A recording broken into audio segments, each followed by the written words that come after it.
जय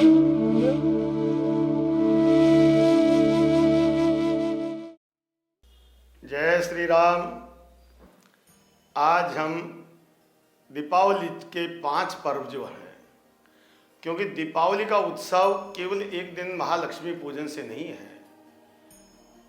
हमारा दीपावली पूजन जो है 5 पर्वों में विभाजित हो रहा है। सर्वोपरि जो प्रथम पर्व है उसका नाम है धन्वंतरी जयंती। लौकिक भाषा में कहा जाता है इसको धनतेरस। धन की प्राप्ति का उपार्जन। कौन सा, किस तरह से धन मिलेगा? धन व्यापार से मिलेगा। व्यापार यहां शुरू करा देव और दानवों ने। दोनों ने मिलकर के समुद्र का मंथन किया है। जब तक मंथन, संघर्षण, परिश्रम का नहीं करोगे तब तक धन की प्राप्ति होने वाली नहीं है। तो देवता और दानवों ने जब संघर्ष किया, समुद्र का मंथन किया, तो त्रयोदशी के दिन सबसे पहले धनवंतरी महाराज प्रकट हुए। क्यों? क्योंकि लक्ष्मी का सुख भोगने से पहले स्वास्थ्य का सुख तो भोगे। पहला सुख निरोगी काया। आप स्वस्थ रहें तो धन का उपयोग करेंगे। जिस प्रकार से बादी जैसे व्यर्थ है धन, यदि शरीर में रोग है तो निरोगिता कहां मिलेगी? उसके लिए सबसे पहले महाराज धन्वंतरी देवता प्रकट हो गए हैं। लेकिन प्रकट तो हो गए, प्रकट होते के साथ ही दानव छीन करके भाग गए और देवता भगवान के शरण में चले गए।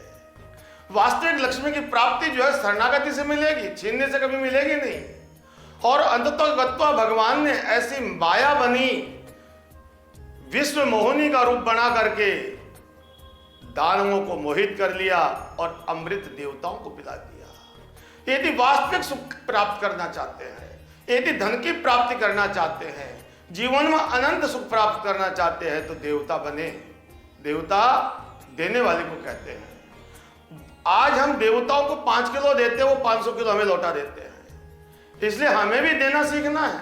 हमें भी दीनहीन के लिए समर्पित करना जरूरी है। तो धन की प्राप्ति से पहले शरणागति होना जरूरी है।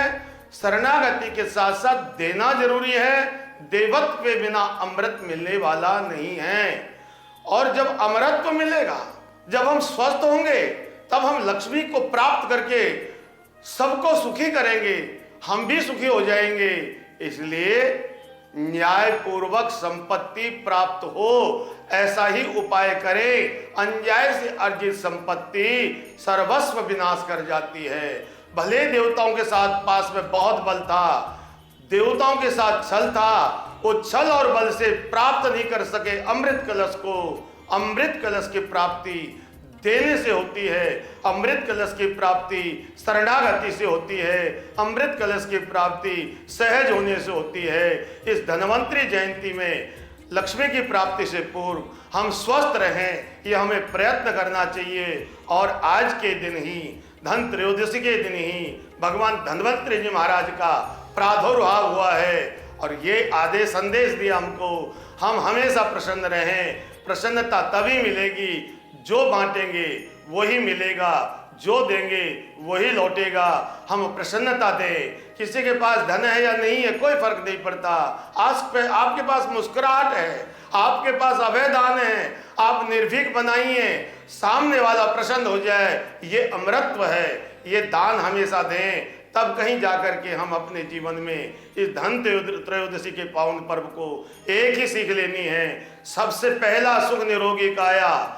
यदि निरोगी काया चाहिए, उसके लिए हमें शरीर को स्वस्थ रखने के लिए संयम पूर्वक जीवन जीना है। न्याय संगति से धन प्राप्त करना है। भगवान की शरणागति से जो धन प्राप्त होगा वो ही धन आ जाएगा, नहीं तो आकर के भी चला जाएगा। यदि अन्याय से अर्जित संपत्ति आएगी, संतान की बुद्धि भी भ्रष्ट कर जाएगी, हमारी बुद्धि भी भ्रष्ट कर जाएगी। और न्याय से जब संपत्ति आती है, केवल अकेली लक्ष्मी नहीं आती, लक्ष्मी नारायण आते हैं। तो हमें धन्वंतरी महाराज का शरणागति लेनी है। हम स्वस्थ हों, हम आनंदित हों, हम प्रफुल्लित हों, हम पुलकित हों। और ऐसी प्रसन्नता जब हमारे चेहरे पर रहेगी, हम खुश रहेंगे, सबको खुशी बांटेंगे, तब कहीं लक्ष्मी, सात्विक लक्ष्मी की प्राप्ति के लिए हम अगला कदम उठाएंगे।